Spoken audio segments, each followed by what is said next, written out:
And now on Tucson Business Radio X, your home for real estate with Carol Knight.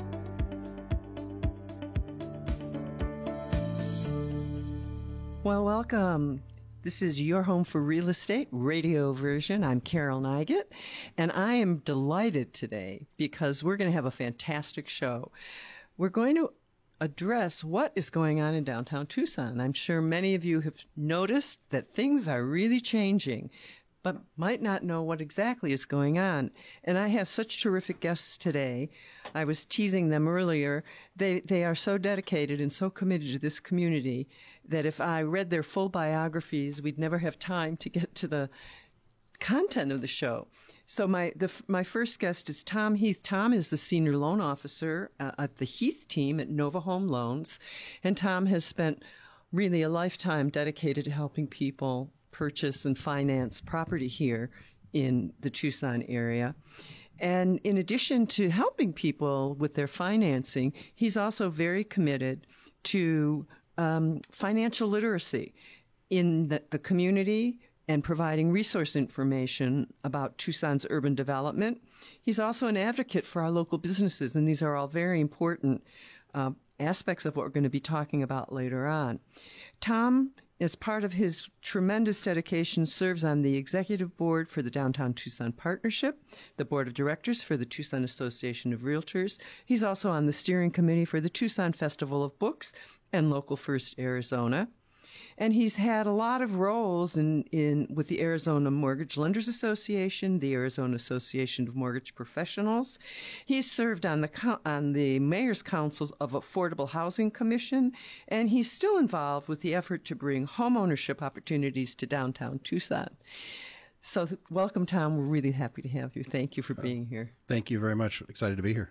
And my next guest is an old friend of mine, I like to think, Janie Cox. Janie is a member of the board of Rio Nuevo, which is the engine that's been really underpinning a lot of what is going on downtown.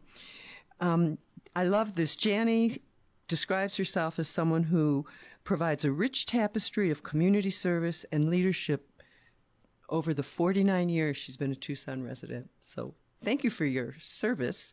And you're also a member of the board of BBVA Bank. You're on the Southern Arizona Leadership Council. And Janie was a longtime CEO of the Carondelet Foundation of Carondelet Health Networks when she was still a working lady. And she's also served on so many nonprofit boards. I really couldn't tell you all of them, but they do include United Way, Junior Achievement, the Gregory School, Arizona Theater Company, American Cancer Society, the American Red Cross, and so on and so on. If there is a cause in Tucson, Janie has been a part of it. So really, thank you so much for being Carol. here. And I don't want to forget this. I first met Janie because for 3.5 years I was a sponsor of Meet Me at Maynard's, and Janie is the founder of Meet Me at Maynard's, which is almost 11 years. MeetMeAtMaynards.com. I'm not going to take the time to describe it. It's a wonderful community event that supports our thriving downtown businesses, and we have Janie to thank for it. And my third guest is Zach Yenser, who I can only describe as a mover and shaker.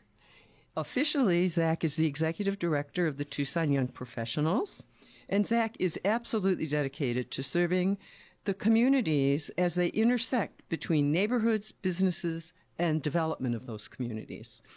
And he also serves on a number of boards, the Downtown Neighborhood and Residence Council, the Downtown Tucson Partnership Board, where he represents his community of Menlo Park. He's also the Neighborhood Association president.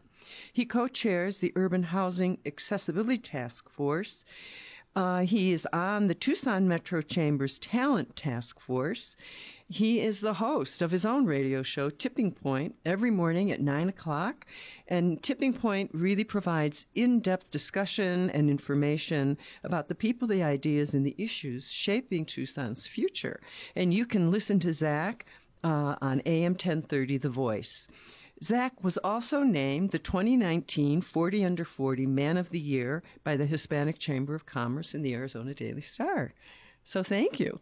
Thanks for thank you for having me here. Well, sorry, I had to switch off and remember that you're the host today. I was about to say thank you for being here. I'm thankful to be here, Carol. Thank you so much. Well, I obviously I have three tremendous people who are really going to help me and all of you listeners understand what's going on in Tucson. You know, I've been here a little over 5 years. I was saying to my guests, I moved here about 6 months after the downtown trolley started. I got involved at Maynard's because I wanted to support the growth and development and transformation of our beautiful, wonderful, exciting downtown.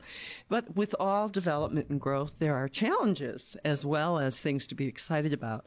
If any of you heard my program in November, I did a program on some of the joys and the trials and the tribulations and the joys of what's going on with Fourth Avenue development. But today we're going to focus on downtown Tucson. And I actually thought a really good way to start would be to ask Janie just to talk a little bit about the history of downtown. Why did Rio Nuevo get involved? So where would you like to start? Okay. Well, Rio Nuevo was created by the Arizona legislature, and they defined an area of Tucson that they felt needed revitalization. And that includes most of downtown, not all of downtown. Believe it or not, El Charro is carved out. We've not all figured out how that happened, but it's carved out. There's a block carved out of the boundaries. And then it goes all the way down Broadway to Wilmot.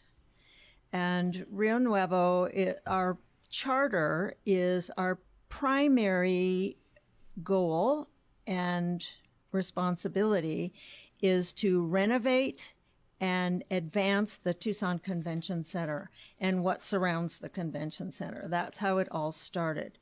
But we can operate anywhere within the boundaries of Rio Nuevo. It was established in 1999, and we are funded with a portion of the sales tax that is collected within our boundaries. So that's how we get the funds that we use to reinvest in our community. So business owners are really reinvesting in their own community. They are. Mm-hmm. They are. Mm-hmm. I love that. I think that's terrific. And do you want to just quickly give us a little bit of an update on what are some of the projects that Rio Nuevo has? Oh, I would has? love to. Great. Thank you. There are so many of them. I know there are. that we have been working on for probably, I've been involved for 10 years now, but in the last 8, there's just been tremendous advances in the redevelopment of downtown. In fact, in the last 8 years, there's been a total investment of $1.4 billion in downtown Tucson. This includes Rio Nuevo's investment, the city, the county, and also private investment. So Rio Nuevo, for about every $1 Rio Nuevo puts into downtown, 8 more are put in by others, whether it's private or public. We were very instrumental in bringing Caterpillar to Tucson. We're very proud of that. There are more than 750 employees at Caterpillar now on Cushing Street over by the Mercado. And a quick little story about Tucson that I'm very proud of is that when Caterpillar invited their employees from the Midwest to come and work here, only a small percentage of them accepted the offer. I mean, these people like ice fishing and they have snowmobiles. They don't want to live in this dangerous desert with rattlesnakes and Gila monsters. But the 10 to 20% who came here wrote home and said, you got to come. You just got to be here. And now 90% of those who were invited are here. That's terrific. As someone who moved here 5.5 years ago and is now doing a radio program and doing everything I can to promote and protect Tucson, I can completely understand that. Yes, and then we've participated in the work that Gadsden does on the west side, the Mercado and the Monier Apartments and the Mercado Annex. We're especially proud of the AC Marriott on the corner of Broadway and 5th. The AC brand was purchased by Marriott several years ago in Europe. It's a very popular boutique hotel in Europe. And the hotel in Tucson, Arizona is the most successful AC Marriott in the world. And there were naysayers in the beginning saying this hotel will make it 5 years and it'll be sold for pennies on the dollar. Well, they were wrong. And we have Cathedral Square was just recently completed. We participated in that, actually Ochoa Street from Church to Stone. Got it. Thank you. We participated in that street. I don't know if you've seen it, but it is really beautiful. I actually have a friend who lives in there, and I've toured beautiful. it, and I've seen her unit. Oh, yes. Which is quite remarkable. Yes, and there are only 8 units in there. She was lucky to get one of them. So those are just a few examples, but we have right now 2 hotels under construction now, one in the parking lot of the TCC and one across the street adjacent to Cathedral Square. 2 wonderful hotels. One is a DoubleTree and the other Hilton and Hampton Inn. And then we have 2 parking garages going on at the TCC. So parking is not going to be a serious issue. TCC has struggled with parking for quite some time, and that is going to be fixed up really soon. So we're really pleased with the construction there. As Tom was saying earlier before the show, that it's so neat to see all the cranes in downtown Tucson. It's a beautiful sight to see that much happening and that much investment in this incredible community. And then coming up soon, we have probably another nearly $500 million of new projects coming on soon. And they are the Bautista. You might not have heard about the Bautista adjacent to the Mercado. That's another one of the Gadsden projects. Going to be fabulous, retail and residential. There's 75 East Broadway, another $100 million going there. The Ronstadt Center has now been approved by the City Council, so we're expecting that to happen soon. Will you just, I just ask you to stop on that for 1 second, because that's so new, and a lot of people don't know yet that is going to be a 4-story? It will still be a transportation center. I don't know what the height is going to be. I can't tell you that, but the ground floor, the first few floors will be retail. We will still have a transit center there, but it won't be the only focus. And then upstairs will be residential. So it's going to be a mixture of residential and retail in there. Hotel Arizona, we've all been hoping to see something happen there. I don't know the details of that, but I do know that behind the scenes, there's work going on to get that hotel reopened. And I know we all want that to happen. I believe the city has already approved some incentives for them. The Rio Nuevo is investing $70 million in the Tucson Convention Center. That will mean a renovation of the music hall, Leo Rich Theater, the Ekbo fountains, the meeting rooms, the bathrooms. We'll also add several new meeting rooms to the TCC. So it's not just the convention center itself, it's the whole campus. It's the entire campus of the convention center, yes. And when is that expected to start? It has started. Oh, it has? It has started. And that'll be a $70 million project over the next couple of years. Okay. Yes. Oh. Then there's a new Moxie Marriott coming in right behind the Martin Luther King apartments. Oh, in that is empty lot where the ice skating rink was this summer. Okay. Exactly right. And then there's the Volvo site on Broadway, another $24 million. And then we have to add in Sunshine Mile, which is just now beginning. We've moved 5 of the 7 bungalows between Warren and next to Warren. Warren, I forget the other street. Out east. But yeah, well, no, close to downtown. It's just west of Campbell. Yes, just west of Campbell. And we're moving those. Oh, west of Campbell. No, east of Campbell.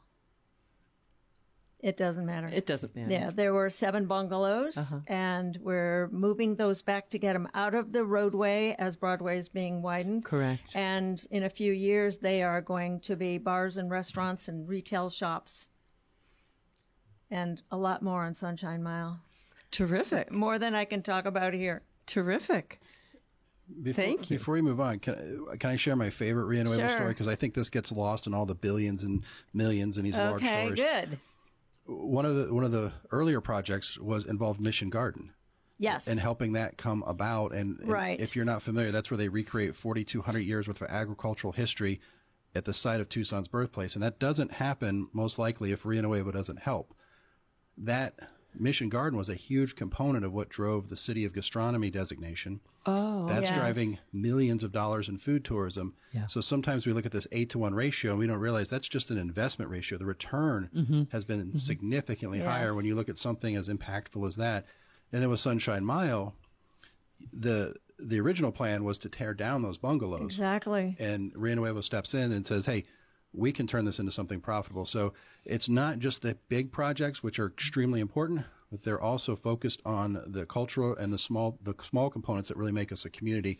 And I think sometimes that gets lost in the conversation. Yes. I'm glad you brought that up because I think Zach has some concerns, and I think most of us do, is we want Tucson, and I know the historic Fourth Avenue Coalition, this is their same position, is we all want Tucson to develop into a better, more thriving community, but we want the history To not be remain, lost. to Exactly. remain. So I'm really glad that you brought that up, and I want to just go to you, Tom, because as Janie is discussing all of these remarkable and wonderful developments, one of the things I know that you're concerned about is that so much of the development downtown is rental.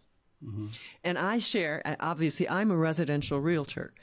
And I share that concern, not only from the perspective of we want people to invest. We have businesses that are willing through Rio Nuevo. No, they're exactly. willing to Yes. invest in that community and maintaining it. And renters don't often have the same feeling of ownership. And I can say that when I work with clients, there are people who would love to buy a condo downtown, but we don't have any condominium development. Everything is rental. So I'm curious what your thoughts and perspective are on that. Well, that's what we're seeing going up right now. The major projects, the Flynn, which used to be La Placita 200 plus, that's condos rendezvous, or it's apartments rendezvous is Right. apartments. So we're seeing a lot of that. Where we're having some success on the home ownership side are the smaller lots where we're being able to put 4 units on 18th Street or 17 units behind Stone. And Miramonte just started a project in the barrio, which I don't know the details, but I would imagine was fairly challenging to get through the historical commission to make a new project work in that area. But that'll be 13 owner-occupied units. So we're seeing them come in, but we're not seeing the large scale. Lots of reasons for that. That would probably be its own show. We do have hopes that on the site of the Casa Vicente restaurant, that parking lot, there is potential development for an actual condo, 30, 35, 40 unit condo.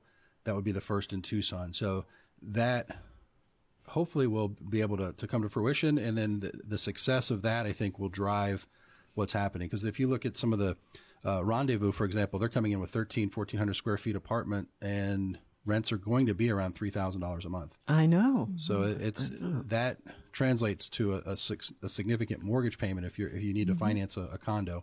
So there is demand for that. It's just hard to quantify a demand for rental and how it translates to that of a condo. So once we get one, I think it will sell quickly, and I think that will then help the developers make more choices to go in that direction. And I know that just south of town, where there are a lot of the old tiny little bungalows, I mean, there's a lot of flipping going on. There's a lot of redevelopment. But as you said, because many of those properties are historic, it's a little bit of a nest egg trying to get some of that work approved. Yeah. But I agree with you. I mean, I would love to see some condominiums. Everything that's being built right now, whether it's 4th Avenue, we have 2 big projects on 4th Avenue, or downtown. It is all rentals. And given what Tom just said about we're looking at, $3,000 a month in rent, if those were... For that one particular project. Right. That one's specifically designed.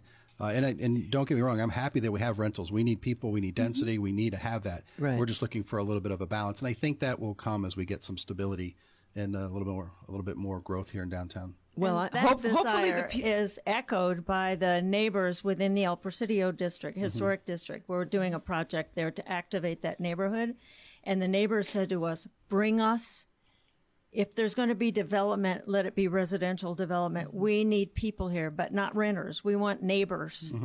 And they're desperate for neighbors because their houses, between every house, there's a lawyer's office.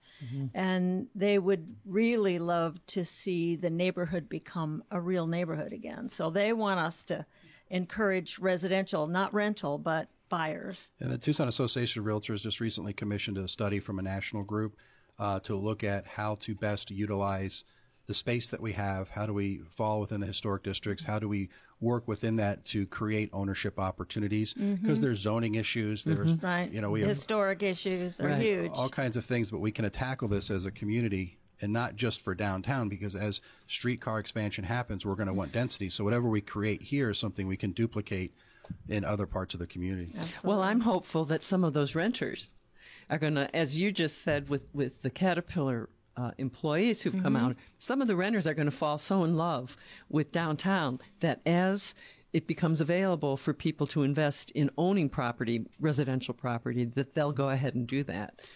Yeah. And some will just love to continue to rent. Yeah. I mean, it's a lifestyle choice that a lot of people are making these days. But we just want to make sure it's a choice and not the only option that they have. Well, and so that brings me to you, Zach, because I know that one of your big concerns is what's going on with affordable housing. And I know you recently posted on one of your social media sites some of the statistics about the need for affordable housing versus what's really going to be available. Sure. And I think I think the distinction that I'm trying to message is I think we have there's a conversation around affordable housing and a conversation around housing affordability. And to me, the housing affordability conversation is the umbrella conversation because what it really says is there adequate opportunity for anyone who wants to live where they want to live to access the housing that they want to access. And I think why the housing affordability conversation is interesting is that I'm going to throw out a number here, and I feel like I'm on thin ice because I'm with a couple of realtors who know way more than I do. But I think right now in Tucson that if you are making south of $70,000 to $80,000 in Tucson, becoming a homeowner is difficult. And I think with what the median wages are that are being made in Tucson makes the rental market even in downtown Tucson difficult. When we had a 2018 and a 2019 where the average sale of a home was $300,000 and the new home sale price in Tucson was $350,000, whereas in our county, our median family income is $65,000. Yes, our market is more affordable than other places, but we don't talk about how our wages match what is on the market. And part of that is that, on the MLS, we had about a month's supply of housing there for a while in 2019. Healthy markets have 3 to 6. So a lot of people will say, well, just create more supply. It solves the whole issue. Housing's more complicated than that. But certainly I think we have to figure out how do we match supply to demand. And so when we talk about the housing issue, I'm kind of the unicorn in the room because I'm talking about also, displacement on one end, right? Are we making sure that as our neighborhoods change, longtime residents get to stay there? But I'm also saying, how do we make space for neighbors for more neighbors? Right? Someone that looks like me, and I know there will be a picture attached to this at some point so people can put that face to the name, but someone that looks like me doesn't have the same access to downtown. And so when we talk about, are we going to generate a thriving downtown but send the workforce that works there 20 miles up the highway? Cities have tried that around the country. It doesn't work. It's not optimal. And so I take the neighbors for more neighbors approach. How do you, as downtown thrives, how do you make sure that the housing stock, that maybe there's a 4th or 5th generation person living there, how do they maintain that opportunity to stay there? And then for a newcomer, how do we make sure that there's accessibility and affordability for them to enter the market? And I think as downtown shifts, I think we're seeing challenges on both those ends. And I think my message is optimistic. My message is, how do we create a downtown for all? A healthy downtown needs healthy neighborhoods, and healthy neighborhoods need a healthy downtown. So I don't approach the issue from negativity. I approach the issue from, we have templates around the country of cities that have done this and are 15 or 20 years ahead. Right. And so we get to look ahead and go, what do we like about that growth and development? And what hasn't worked so well? And my show is called Tipping Point, and this is not a plug. It's my message. We're at a tipping point in Tucson where the decisions we make in the next 5 or 10 years will shape the next 50. So that's my voice is, you know, Phoenix is having housing challenges, right? It's not New York City or San Francisco anymore. Phoenix is having massive challenges. And so are we. But we don't believe that about ourselves. We've always been the affordable city. You know, we've always been the place where the cost of living is low. The tide is changing quickly under our feet. And if we're going to step into our best as a city, as neighborhoods, we need to be having this conversation of housing affordability. And Carol, you're absolutely right. And this is my last thing. When I talk about housing affordability, everyone wants to go to Section 8 and affordable housing. I'm not talking 70s, 80s, 90s urbanism. I'm talking about these mixed communities where everybody on whatever socioeconomic scale they are has an opportunity to live and to work and to play in the downtown area. And so that's my passion. And the numbers right now are pretty scary. The amount of numbers of housing, both single family and rental, that Tucson needs in the next few years. We're not even close to developing. We're not even close to putting and standing up the supply that we need, which means that when supply doesn't meet demand, prices go up. And so one of the weird pieces of this equation is that to keep costs low, to make sure that more people can stay and more people can enter, actually means an increase in supply. And so that's my message. Well, it's interesting that you say that. I know we're talking really specifically about downtown, but Zach and I were both at the new construction forecast in November, and the lead speaker was the land broker who sells land to all of the developers. Now, most of the new construction, you know, when we think in terms of new construction, that's being done not immediately in downtown in terms of residential communities. But even there, I believe, if I remember correctly, he said that there's going to be a need for about 14,000 lots in the next 4 years, and we only have 8, believe he said. So we're kind of bursting at the seams in all directions. And I don't see you as a naysayer. I see you as representing a very important constituency, because if we don't address the needs, we already have a lot of over 40 people. You know, I deal with them all of the time, especially this time of year. And as you said, I can't even tell you how things have changed in the last couple of years. I have people now who still think they can come out and get 3 or 4 acres of land and a really nice 2,500 square foot house for a couple $100,000. Well, those don't exist anymore out here because the national perception of Tucson has really kind of lagged behind what's really going on here. And I think I have to take a moment here just to say that this is your home for real estate on Tucson Business Radio X, broadcasting and podcasting also live from the Stewart Title Building on Broadway. I'm Carol Neigut. I'm your host. I am a residential realtor, and I would love to hear from any of you at 520-448-6033, either to help you with real estate, of course, or if you have questions or topics for the show. And my guests here today are Tom Heath, who is a board member of the Tucson Downtown Partnership, Janie Cox, who's a board member of Rio Nuevo, and Zach Yenser, who's the executive director of the Tucson Young Professionals.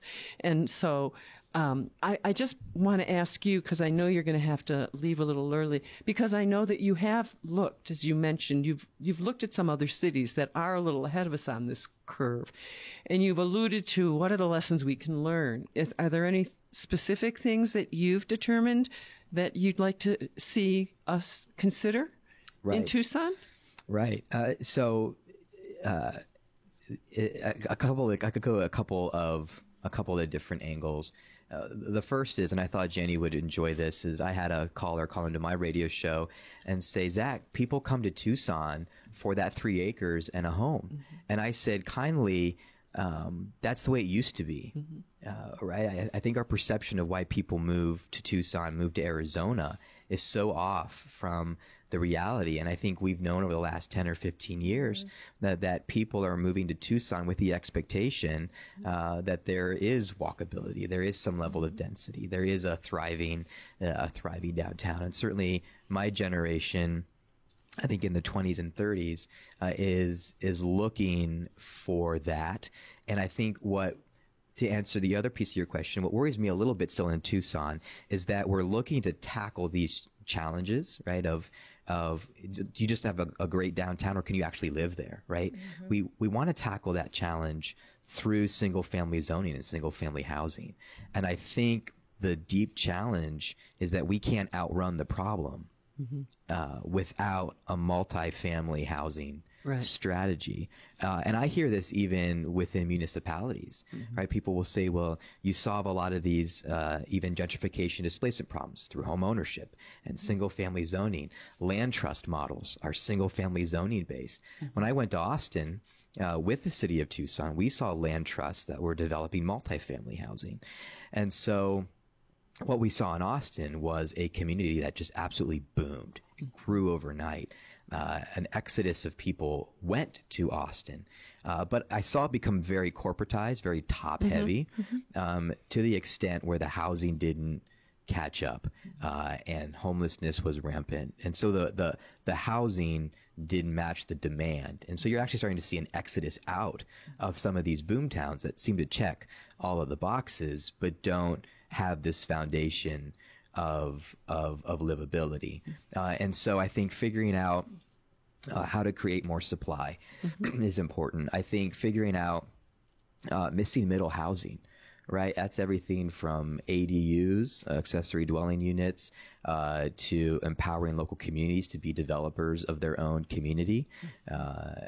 It's not just single family, it's not multifamily, it's kind of somewhere, it's kind of somewhere in between. Having a strategy around transportation and a level of density, I think is important. But really making sure that we're matching housing stock and supply with demand, and figuring out how, in my mind, this is the last thing I'll say, is when I came back from San Antonio and Austin, we spent a week in Texas, I came away with a realization about Tucson.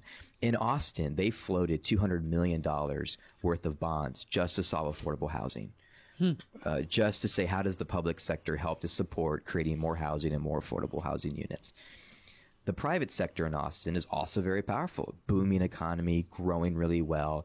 You can have very powerful conversations with the public sector and the private sector.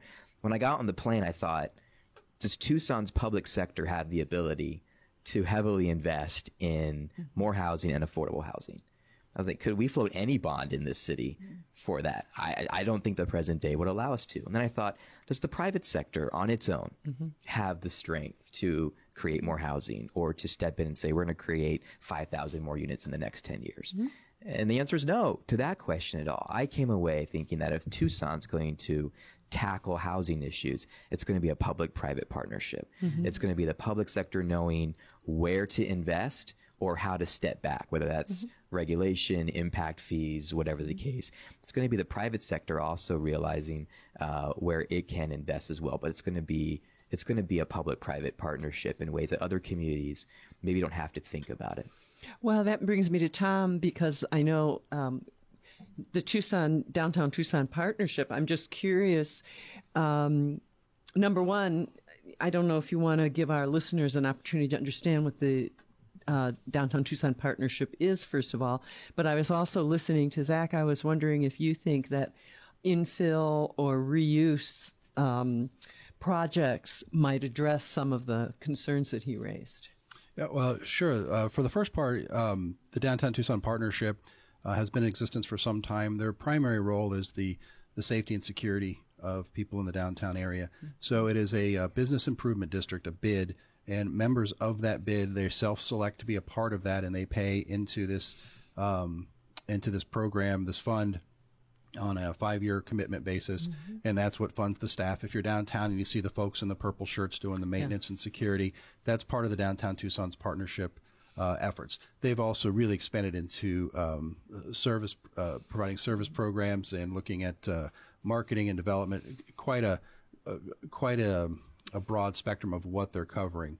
But they are privately funded through those in that business improvement district. To Zach's point, I think every time I watch Zach's Facebook feed, and if you're not following him, you should follow him because he always has great knowledge. He's pulling these nuggets, and sometimes they're a little scary. Sometimes, but they're always good nuggets. And I like how he's positioning this public and private thought. And I think in Tucson, we're going to see a solution that we haven't seen other places. That's my feeling. I don't think we're going to follow the path of some of these other cities. We've got a completely different climate. And it may sound silly, but we have 4,200 years worth of continuous history. We do things differently in Tucson. But there is a balance. We have this concern of how do we keep folks in their homes that have lived there for so long, and really zoning changes could help them with that, because you have people that have a single family on a lot zoned for a single family, but large enough for putting multiple family units on there. And I think you can help that family stay in their home, help them attain a little bit more financial stability. And I do think potentially a bond that is tied to that type of development, where it's not just corporate development or private development, where individuals have a fund where they can tap into to then build and create something for themselves. I mean, you could double downtown's housing stock up pretty quickly with a lot of those lot sizes. So I think infill is going to be a key component. You cannot ignore that, but going up vertical has to be a part of this conversation. You just can't put that much housing in a residential without going vertical. And I know that's a concern on 4th Avenue. I know it's a concern in other places, that you have to have that density if you're going to drive the type of economy that we believe we're going to have. Can I just in 30 seconds go on the other nugget that I got from my conversation with housing and community development and planning and development services with the city is that the average density in Tucson is 3 units per acre. For the city just to pay for itself, right? Not to have a nest egg, not to grow a surplus, for the city to pay for itself, roads, police, fire, that number needs to be more like 6 to 8 units an acre. And so Tucson is playing very old school in this sense of that density number. And I think when we talk about why are our roads in bad shape, why can't we float a bond for these issues? Why isn't our economy big enough to pay for more police and fire? Well, part of it is we literally can't pay for ourselves. Right? The reason we've passed the bonds we've passed in the last few years is because we have no other way to cover just our basic needs, including 70% of our roads that are in failing condition, which is awful in the city of Tucson. So as a neighborhood advocate and as a young professional, I'm in this really awkward bridge spot most of the time where I'm trying to figure out how do you have a healthy neighborhood that feels like the changes that are happening are for it and not alongside of it, and how do you not have turnover in who's been living there, but how do you also create this open invitation for people who want to live in that community? And what's interesting is at the end of the day, it's about math. And a lot of people don't think about the math of our community. You aren't overall. Under 40. You're data-based. I failed calculus, but I like math. It's interesting. In the room here, we have an expert on a model that has worked, and that's Rio Nuevo. And that Rio Nuevo works, in my opinion, because of the leverage. You don't own projects. You bridge gaps. Right. You help people make things happen. We're a catalyst for that project. We don't have that in the residential world. No. And if we could find that solution, and Rio Nuevo can't play there because whatever we do revenue has to generate sales tax. Right. So if we can find that entity that can work off of increased property tax, not increasing the tax of current property, but putting more properties out there that can be taxed. Well, what I'm wondering, given what you were just saying, is especially I know just south of Tucson and even in the Presidio area, there are a lot of people who are buying residential who are also making them workspaces. And I wonder if that might, but they are not. And Can they? And that's one of the issues. The residents, there are so few residents anymore because there are more business offices. But if someone purchased, I'm trying to be a bridge here. If an individual purchased a home that also had a workspace in it, where it was a designated business, could they then participate in the sales tax contribution to Rio Nuevo? Well, yeah, absolutely. I mean, I'm thinking that's a model that might, because I know a lot of the retail. So does it have to be retail? It has to be retail. It has to be retail. And then it has to recoup the investment. So if you're getting, Rio Nuevo's done a great job of making sure that when they put something out, that what they're going to get back is greater than what they put in. Yeah. And so it's not a handout; it's just a bridge to help people. So I think it's the right idea. There has to be this intermediary that can bring the public and private together and bridge that gap. We've seen it successfully done on the commercial side. We just haven't quite figured out how to do it on the residential side. Well, Janie, how does Rio Nuevo make the decisions for what projects they're going to fund? Well, there are a couple things. One, it has to first all have an economic study and prove that it is going to return more than at least 100% of what the value is of that property is today. And so they have to get an independent economic study done before we will even consider it. And then we can offer some incentives that really don't cost us anything. If we have a piece of property that's undeveloped and a developer comes and fills it with retail, we will give them return their excise tax for the first 8 years. Also, any sales tax the state portion of the sales tax that they collect the first 8 years, we can give it back to them. So that gives them a real boost to get a business started and be very successful. And that doesn't cost us anything to do because we aren't receiving any tax dollars on that property now. So it's easy for us to provide that incentive to get business going.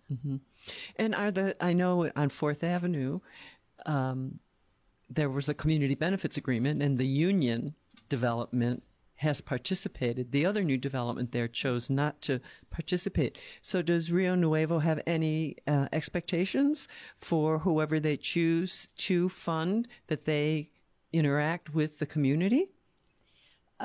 We have not.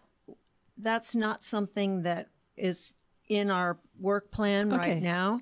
We certainly encourage that.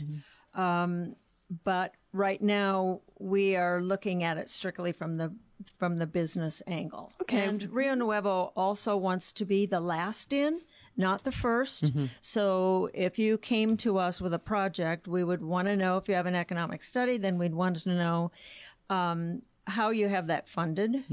And then once that funding is tight and we know that whatever retail you're going to have, you actually have people who are going to move in there. Right. You're going to sign leases. Then we will be the last money in or the last incentive in, but we don't start anything. You need to button it up pretty well before you come to Rio Nuevo. Well, and I know in the case of the 4th Avenue building, the city council really made some of those decisions about the provision of tax incentives. Right. So, all right. Well, that's interesting to know. So, Zach, because you do represent an under 40 constituency and you also represent your community, I'm just curious, do you have any idea what the percentage of single-family ownership there is in Menlo Park? So Menlo Park is 3,000 households. I would say that the Monnier, the West End development, and the Bautista development, which will go in soon, are going to shift that percentage quite a bit. I would say before the last 6 or 7 years, it's probably been 85 to, I'd say, 90% single-family housing in Menlo Park. There's been some townhomes, some duplexes, but it's been mostly kind of your smaller bungalow, 12 to 1,600 square foot single-family residence. So do you feel like Menlo Park is a model? I know you're working very hard in that community. I'm just wondering if you feel that might be a model for other neighborhoods in the city. I do. And it's funny you brought that up because that was the sense I got a few years ago, that Menlo Park could be a model for the community, but also for the nation, in terms of how do you balance the 4,200 years of continuous history with a renaissance of Tucson. And it's kind of been interesting that the people that I talk to in their 50s and 60s used to have livability, walkability, access to downtown. The I-10 changed that, and so in this weird way too, with the access to the streetcar and with some of these other modes of transportation, yes, it's a distinct shift in the community, one that we have to manage. But it's also almost a return to what some of my elders in the neighborhood used to have when they could walk to high school. They could walk to Tucson High, and so to me, Tucson reflects both rich history at every stage of its growth and development, along with the renaissance of the new. Tucson has always lived in that tension. It's not always been new. It's not always been old. It's been this constant tension back and forth. And I think, and my hope is that Menlo Park is a community that continues to bridge that. And as a piece of the downtown balances density with single family. We also have the challenge of a landfill that that's extremely costly to go through that abatement process. So that's part of that conversation. $1 million per acre. Yeah, $1 million per acre. Yes, Tucson's birthplace, and before any of us were here, we threw a lot of trash in it, and now we're paying for it. So you think about decisions that we make and how it impacts future generations. That's one that has really changed the dynamic of the growth in that area. Yep. Well, And we were pretty surprised to find out it was a landfill after the city gave it to us. Rio Nuevo had no idea they were accepting a landfill, and the city didn't. They say they didn't know. Our park used to be a landfill too. Really bizarre. very What park? interesting. Our Menlo Park. Oh, the your park. Menlo Park. Yeah, Oh, yeah. okay. It also was the first red-lined community in the Really? city. Yeah. Oh, I didn't know that. So deep Well- history and a lot of hard feelings to work yeah. through. I think part of what Zach's talking about is balance. That a thriving community is a community that has a balance of homeowners, business, and retail. And that's something that we haven't talked about yet. But we hear a lot about what's happening with the retail downtown. We are, we're building greater hotels for visitors and for commerce, people who are coming in in support of some of our businesses and industries that are really beginning to thrive. We have rental. We have a lot of residential rental going up. But what's going on in terms of retail? A lot of people, and Zach, I think this is part of what you're talking about, is what's available downtown for the residents other than I think it's safe to say that downtown Tucson is terrific, but it's beginning to be known as a place that has great restaurants and great music. And, there's, Yeah, and until and we thank have God that- for Johnny Yes. Gibson's, we have, at Yes. least there's a grocery store down there Until now. we have the residential density, retail is not that good a deal downtown right now. Yeah. But it's coming. I mean, there are thousands of residential units that are going to come online in the next couple of years. And that will allow retail to flourish. But it's not there yet. Yeah. And I'm sure you've studied this. I would imagine that there's a typical progression you see. You get the bars and the restaurants in the old warehouses, and that revitalizes the area. Then you start to bring people in, and then I would imagine retail. Right. And you follow hope you're going to bring people in quickly when that happens. Yeah. And I think that's the benefit of having the rentals, is that you can do that quickly. So it's not an anti-rental campaign. It's the word you said, balance. So retail will be in response to the new residents, as opposed to building new retail in order to attract more residents. Right. I mean, the residents have to come first. Yeah. Well, and maybe the residents having to spend their dollars at all of our wonderful downtown restaurants will help the restaurants too. And that's good too. That's right. Until we do have more shopping and more retail available, and If you look at the streetcar route as a shopping district from Mercado through, you have a lot of retail connected to that.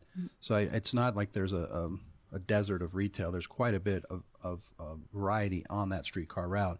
It's just not all concentrated in the. Well, you read my mind, because I was just about to say that's a benefit of the streetcars. Even if Exactly. you reside that's where the retail has happened, is along that route, which makes perfect sense, of course. So, can either of you shed any light or give us any information about the expansion of the streetcar, since it's been brought up?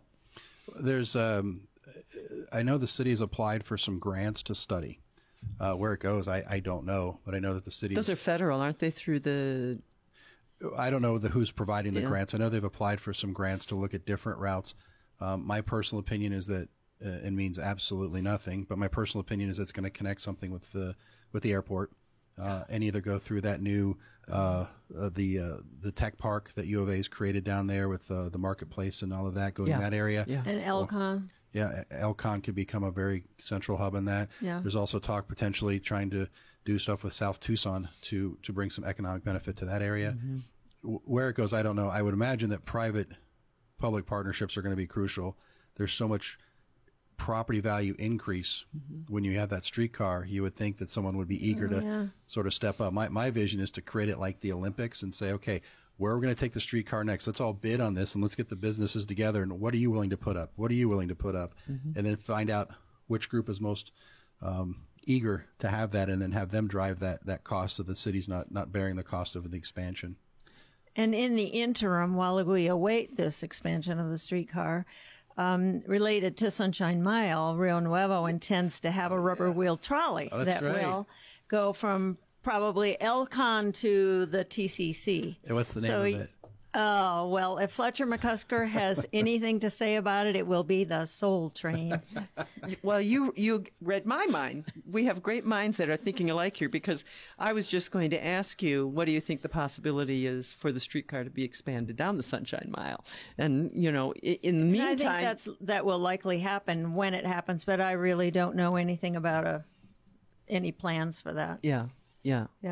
Well, one thing that we haven't really addressed that I'm curious to know about is accessibility for housing in terms of, I'm assuming that all of the buildings that are being developed now, the projects that are underway, they all have handicap accessibility, and and I know they have to. Yeah, they're compliant with all of the federal laws.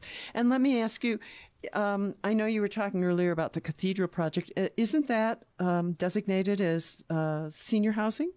They have senior housing as a component of it, but they have a huge center for the Catholic business. Yeah. And they have a fabulous.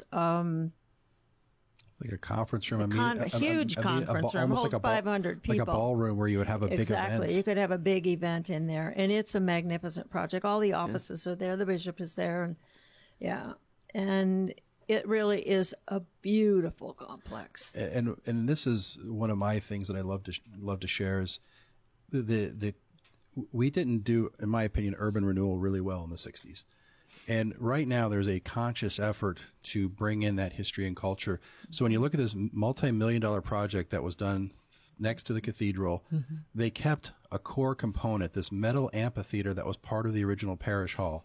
And so they designed the outside of this building to fit that amphitheater and tie that back in. And I love the fact that we are building and recognizing that we are here because of those that came before us. And we're not trying to hide that or bury it. We're trying to amplify that and recognize and honor it. Even things like the Flynn, named after the Flynn family. Right, Monica Flynn. First El Charro, owner she of was the first person to open an El Charro was Monica Flynn. Monier's named after an architect that made bricks. I'm thinking he'd be rolling over in his grave to know it's being made out of wood, but but it's this conscious effort to say that we are here because of those that came before us, and we're honoring them, but we are moving forward with them, not in spite of them or over them. And Maynard's Market and Kitchen came from an historic figure in Tucson. Well, and one of the things, too, and we're going to have to start wrapping this up, but one of the things that we're also preserving is the architecture. A lot of urban renewal projects were based on teardowns and building brand new, and and the cathedral is a terrific example of that. That's how that building has been restored, and it's magnificent. It is. And it makes you appreciate the architecture even more, because the restoration brought it to life. So I just want to thank Tom Heath, who is on the board of the Downtown Tucson Partnership, in addition to many other activities that he's involved in, and Janie Cox, who is on the board of Rio Nuevo, and Zach Yenser, who is the executive director of the Tucson Young Professionals. We've been having a really great discussion here today about what's going on in downtown Tucson. And my name is Carol Neiget, your home for real estate. If you're interested in following this discussion a little more thoroughly, it will be available on the Tucson Business Radio X website. It will be available in a day or two as a podcast on all of your very favorite podcasting outlets. If you have questions or concerns, I'd love to hear from you. 520-448-6033. It's sunny in Tucson. It's 80 degrees. We want to say hello and our sympathies to those of you in the snow. Thanks so much for listening. Have a great rest of the day. We hope you enjoyed Your Home for Real Estate with Carol Neiget on Tucson Business Radio X.